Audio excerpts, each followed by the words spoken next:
The following is a class given by His Holiness Jayapataka Swami Maharaj on August 11th, 1981 in Calcutta, India. The class is on Vrindavane-Bhajana, text 11 and 12.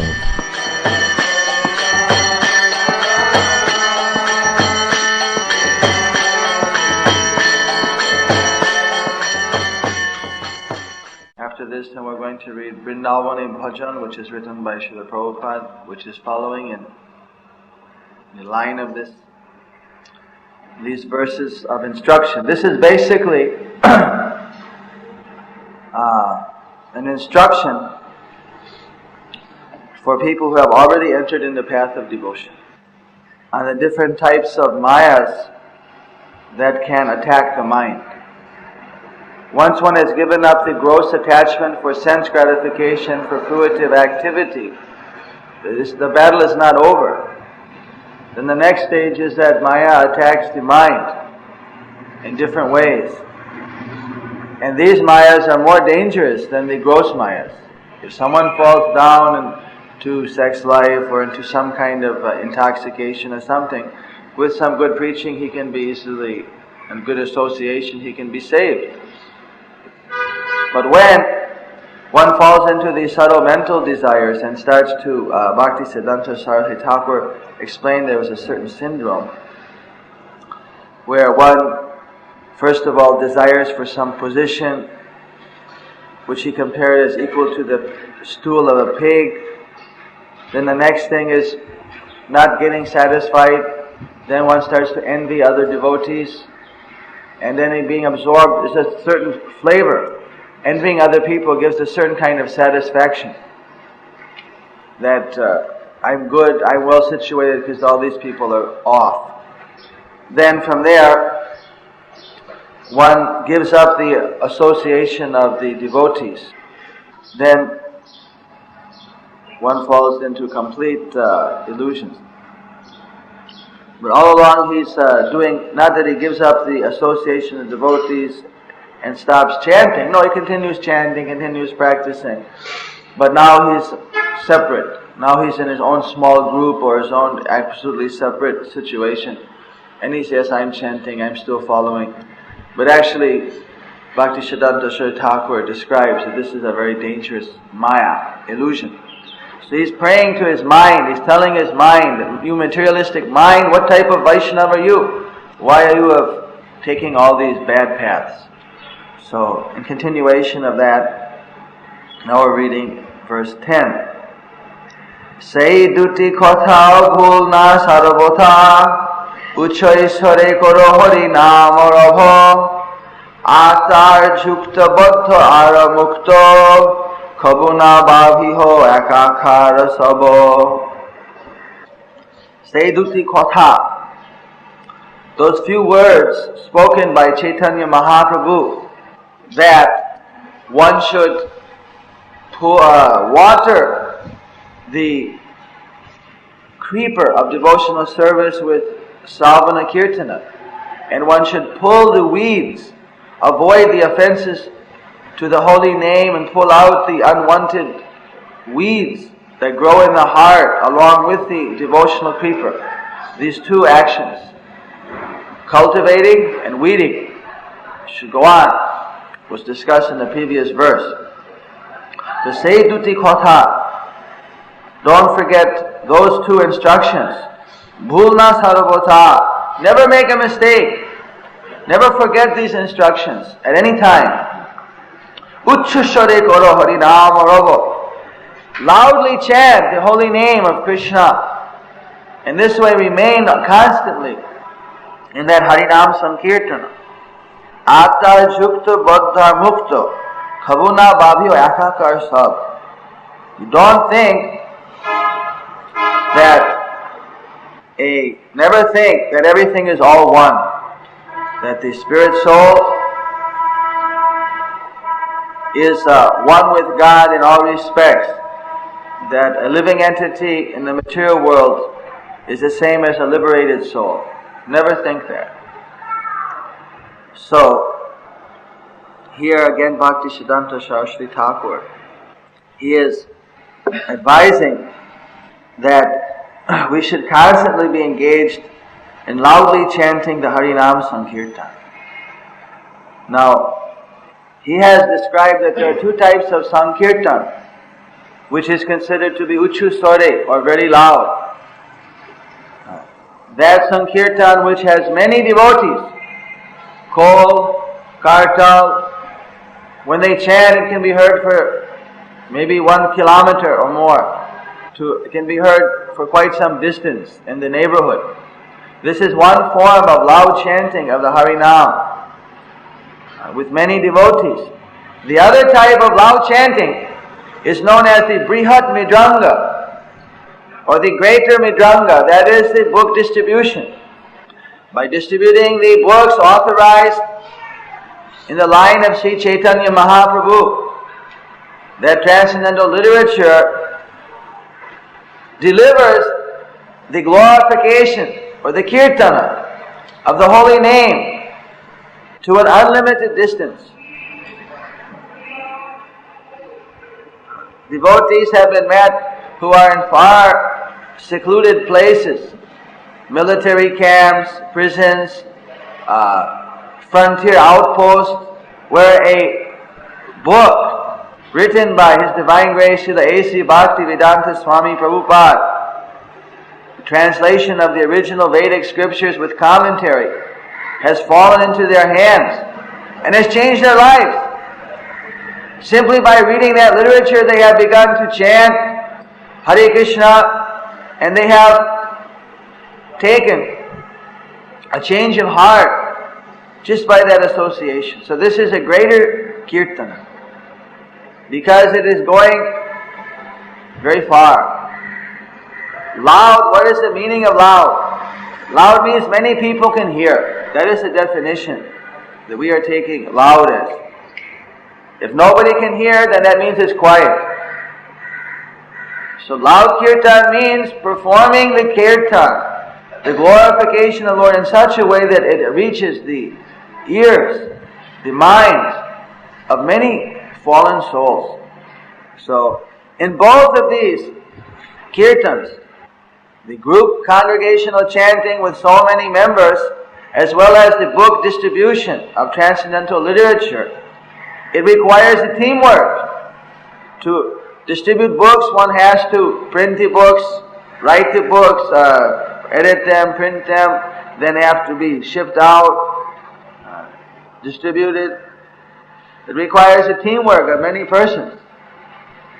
To do the Sankirtan with Midranga drums and Kartal cymbals, it also requires a team effort. So Chaitanya Mahaprabhu, he particularly appreciated this group effort for spreading his holy name. So one should never forget this instruction of Chaitanya Mahaprabhu and think that I will simply on my own chant Hare Krishna for my own liberation or even for spreading Krishna consciousness, but should stay in the mainstream of the Sankirtan movement. Stay along with the Vaishnavas as far as possible. This is the advice. So up to now we've been discussing the dangers of leaving the association of Vaishnavas. Here we see one other danger. That is Mayavad. Mayavadi philosophy is that everything is one. There's no difference, no differentiation between God and living entity, between the material energy and the spiritual energy. There is a difference. But between the living entity, which is the spiritual energy of the Lord, and the Lord Himself, the Mayavadis try to indicate that there's no difference. But when the living entity is in this material world, he is conditioned by the laws of karma. And these cause and effect reactions bring him to so many situations, different births, different, sometimes he's happy, sometimes he's sad. Chaitanya Charitamrita describes, Kabu Sarga Uthaya, Kabu Narakai Dubai, Danda Janaraja, Janonodite Chuvaya. Sometimes a living entity is raised to the heavenly planets to enjoy blissful material happiness with hardly any obstacles for an incredibly long period of time by our calculation. And then from there sometimes he's dragged down again into hellish existence. In this way, between happiness and distress, one is actually being dumped into this material world, just like a king used to punish medieval criminals by dunking them into the river until they almost drowned and then lifting them up just for a breath of air. Thus the conditioned soul is forced to suffer in this material world and just brought up sometimes for a breath of air. Then again dunked back down into the miserable ocean of birth and death. So, this is a very dangerous position that the living entity falls into in the contact of this material world. But the Mayavadis, they think that, well, because this material world is temporary, it is an illusion. Therefore, actually we are all God. When you remove the illusion, we will see we are God. But if we are God, then how can God be put into illusion? That means that illusion is greater than God. Therefore the name Mayavadi. Maya means illusion and Vadi means one who propagates. So one who propagates the philosophy that illusion is God, they are an illusion. Therefore they are called Mayavadi. How can God fall under illusion? So Krishna, he describes that he is Maya Dakshena Prakriti. He is the basis of this illusory energy. Dvairiyesha gunamayi mama maya darataya mameva jayapapadyante maya metang taranti te. That this material energy is the divine potency of Krishna. And Krishna reassures us that someone who takes shelter at his lotus feet through practice of devotional service is guaranteed to be delivered. Otherwise, it is practically impossible for anyone to get absolutely free from the danger of falling and remaining in this material energy. Under the stringent laws that govern those who are imprisoned in this material energy or material prison house. So, it is not that everything is one, everything is two. There is Krishna and his energy. There is the Supreme Personality of Godhead and the living entity. This we should not forget. Neither we should ever indulge in hearing or thinking about such a philosophy, because that will ruin everything. Chaitanya Maharaj said, one who thinks or hears this type of Mayavadi philosophy loses his discrimination in Krishna consciousness. He loses everything therefore. The Mayavadis kothas hunale jives harvanash. By hearing the words of a Mayavadi philosopher, a living entity loses everything, becomes grossly materialistic and fallen, or subtly polluted. In either case, his spiritual life is finished.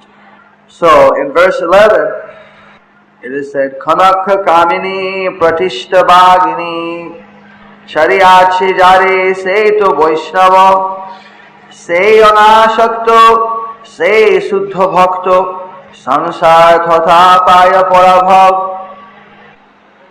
11. Kanaka Kamini wealth and women and position. These are like tigers. One who has given up, he is a real or a pure Vaishnava. He is already renounced, he is really renounced, he is really a pure devotee. To him, material illusion accept defeat. So, 3 type of tigresses are mentioned here. The desire for accumulating wealth and material positions, the desire for having a beautiful, obedient wife, association with beautiful women, and the desire for achieving material importance and position. Tigresses are famous for being one of the most ruthless of animals. Lions are considered to be the king of the cats, but actually many believe that tigers are the real king, because the tigers are much more ruthless. At least, whether they're king or not, they are very dangerous. They have no mercy. When they have their victim, they will strike. And they're always hungry. Always hungry. So, these are, in other words, 3 great dangers to a transcendentalist on the path of spiritual realization. Wealth, women, and material position and fame. The desire for these things can devour our devotional service, ripping a heart out of our devotional service, just like a tiger rips out the heart of the animal. So, we should be careful.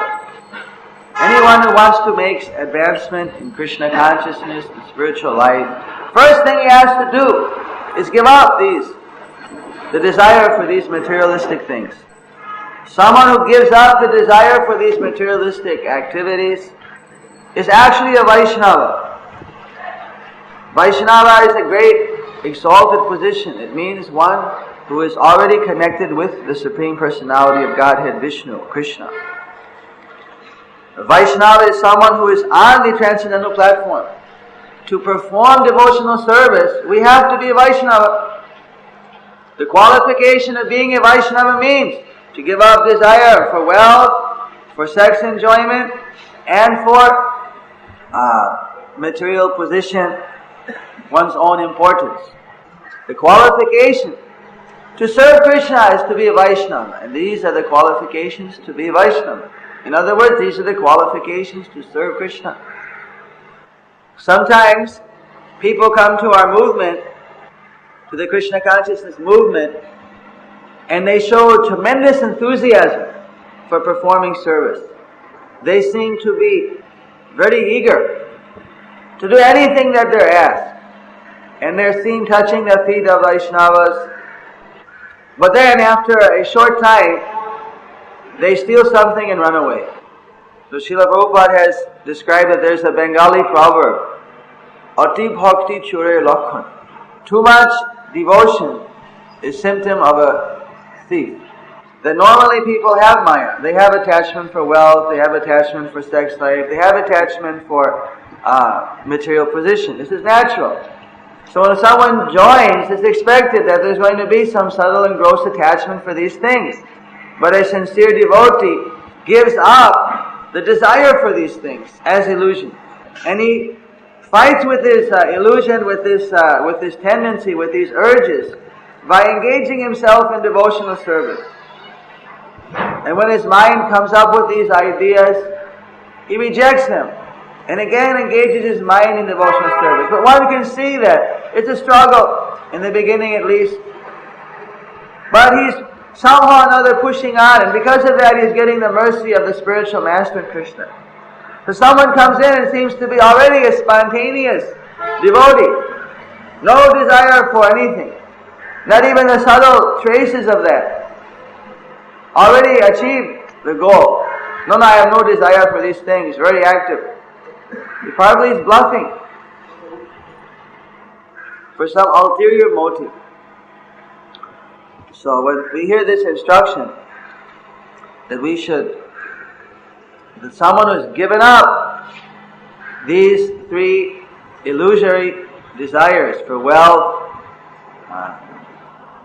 sex life, attraction to sex life, and material position, we shouldn't become fearful, because that is something which happens automatically with the mature practice of devotional service. Attachment may be there, but we should give up the desire for that attachment. We should become situated in a position where we are always afraid of such things. And according to the instruction of the spiritual master, according to the instruction of the scripture, we are practicing our devotional service in such a way as to avoid it. It describes that the best way of becoming free from desire for wealth is to always use what wealth we have in the service of Krishna. Then one is freed from that danger. How to get free from the attachment of beautiful women is either to practice celibacy or to practice regulated householder life in Krishna consciousness. By practicing either brahmacharya or grihastha brahmacharya under the guidance of spiritual master, one can become immune from the attachment to sex life, as one is simultaneously loudly chanting, engaging in the Sankirtan preaching of Chaitanya Mahaprabhu's holy name and message, and always remaining in the association of strong devotees. So the desire for position is something which is very subtle. Everyone in this material world is hankering for his own importance. Sitting here in Calcutta, Srila Prabhupada described that even the rickshaw drivers, they feel themselves very important. One rickshaw driver will consider himself to be more important than the other because he's a faster puller. The other, who knows that he's a slower puller, will think he's more important because he's getting the same money with less work. The other person, who's somewhere in between the two, he thinks that he's better because he gets more money than the other two, because he's able to cheat the people by charging more. In some way or another, everybody has their own conception of their importance. One, he may think that he's a great singer. Although he's a rickshaw driver, he sings more beautiful songs while pulling. It doesn't matter. Everybody has got that sense of material importance. Now that's expanded when one wants to become a minister, or one wants to become a king, or one wants to become a guru. It goes on and expands in different ways. Everyone is trying to get some kind of position of importance, but actually the position of Vaishnava means to be the servant of the Lord. And that is a real qualification for one's service to be accepted by Krishna. So where are we? So it's described that one who has given up the desire for these things, he is actually unattached. He's a pure devotee. And such a person who is fully given all of his desires to Krishna, the devotional yogi does not simply give up desires, but he replaces them with a positive alternative to satisfy the transcendental senses of the Supreme Personality of Godhead Krishna. Engaging everything in His service, knowing that He is the master of all wealth, He is the master of all fame, He is the master of all conjugal relations. He is the perfection of all personal exchanges of love. So one directs all the energy to Him, taking the focus off one's material mind and body, taking the focus off one's individual spiritual self, and putting everything in the direction of Krishna. Krishna automatically, He reciprocates and glorifies His devotee, provides him with so many wonderful situations which are reciprocation of that love given to Krishna. But the devotee is not attached to those reciprocations. They more deeply involve that devotee in an intense desire to offer everything to Krishna. So when someone is situated in that position of wanting to give all these material things to Krishna, those material things become spiritualized. And that transcendentalist, he becomes detached. He is a pure devotee. So, this spiritual life is like a war, where we are battling against the illusory energy. And when someone has actually achieved that position of being detached and a pure devotee, dedicating everything to Krishna, the material energy accepts defeat. Standing with folded hands, she offers her obeisances. Congratulations! Now you have achieved the success of life. Now you have taken shelter at the lotus feet of Krishna. Now I am defeated because you are beyond my purview. You are no longer within the range of my attack. So you have won. Modern ballistics, they always discuss what is the range of each missile, each warhead. If somehow the intercontinental ballistic warhead can get through the range of the radar or of the defense missiles, then it has defeated the enemy and it will detonate on target. Well, everything has its limit in the material world, including the material nature herself. So her dominion for keeping one in illusion is crossed over when one is a pure devotee of Krishna, when one is situated in pure devotional service. So then she's also a devotee of Krishna. This is her duty, to keep everyone in her prison house a prisoner. And she never lets anyone out except when they become a pure devotee of Krishna. And she very gladly accepts defeat, because that was the whole purpose of this material world, to bring people to surrender to Krishna. So although it is her defeat, in another angle it's her success. She has succeeded in keeping the living entity in illusion until he has come to the real understanding that he is eternal servant of Krishna. Otherwise he was not able to go and create havoc in the spiritual world where everything is in complete harmony. So, verse 12, Jata jogha bog nahi totha rog, anashakto se kiyar kahobo, ashakti rohito samanda sahito, vishaya samuha sakali madhava.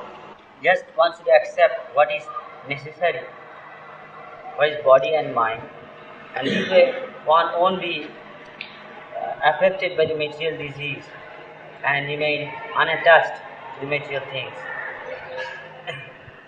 This way one should be detached from this material world, but at the same time see everything with relation to Krishna. And this way, because everything in this world is emanation from Krishna's energy. So nothing is not different from Krishna. Someone who enjoys his senses in a regulated manner that is appropriate for maintaining the body and soul together, and which is not excessive or against the principles of devotional service, is never to be considered as materially contaminated. He is actually unattached. So what more can I say? Someone who remains in this unattached condition, always seeing everything in relation to Krishna and engaging everything in Krishna's service according to the instructions of the spiritual master. Because everything which is ordinarily material, enjoyable objects is actually engaged in the service of Krishna. So everything is not different from Krishna, everything is on the transcendental platform. Here is how to achieve real oneness. When everything is engaged in Krishna consciousness, it is all one on the same platform of spiritual quality. Bhagavad Gita describes that when performing a fire sacrifice, the performer of the sacrifice, the act of offering ghee into the fire, the ghee being offered into the fire, and the fire itself, and the sum total of the whole sacrifice, all are situated on the transcendental platform. Just like electricity, everything in touch with electricity becomes electrified. Everything engaged in the service of Krishna becomes transcendentalized. The devotees in Bengal, when they perform the Sankirtan, Jagya, or the sacrifice of chanting the congregational chanting, the holy names of Krishna, they come and they offer garlands to the Mridanga drums. They put sandalwood pulp on the drum, on the kartalas, then on the devotees. They say that the drum is only engaged in Krishna's service, as are the kartalas. They're never engaged in Maya's service. Devotee in a neophyte stage may sometimes not be fully fixed up, so they get the second preference. But in any case, all are worshipped as being on the transcendental platform. Even the material objects are spiritualized. What are apparent material objects, they are also spiritualized. So, here it is clearly instructed that performance of material activities according to the religious principles, the higher principles of Krishna consciousness, should never be considered as a material disease or material activity. Rupa Goswami has instructed, Iha yasya her dasye karmana manasagira nikalavasvat vyavastasu jivan mukta suuchite. One who engages his mind, words, and activities in the service of Krishna, using different type of materialistic energies, material objects in that service, should never be considered, should be understood that he is already liberated, because everything he is doing is for the purpose of serving Krishna. So, this is the real platform of being unattached. To give up the association of devotees, to go in some secluded place, because one thinks that it's too difficult to deal with all the personality difficulties or to deal with the situations that come up, is actually an attached position. Unattachment means to tolerate all type of difficulties for the purpose of serving Krishna. To accept material objects and then not use them for one's own sense gratification. To accept apparent material situations, but not utilize them for our own sense gratification, but to engage those situations and those objects in the service of Krishna. When one sees a beautiful woman, the natural physical urge will be, oh, this is an object of enjoyment, let me enjoy it. Let me try to enjoy with this woman. But devotee sees beautiful woman and thinks, oh, here is a nice conditioned soul. How to engage this conditioned soul in Krishna's service? Who is the master of everyone. So even in a apparent situation of temptation, because the bhakti yogi, the devotee in Krishna consciousness, is rightly situated, he uses every situation, every difficulty, every apparent obstacle to enhance the service of Krishna. Thus there's no obstacle for him. There's no situation that can be brought up by the material world which can stop his progress in devotional service.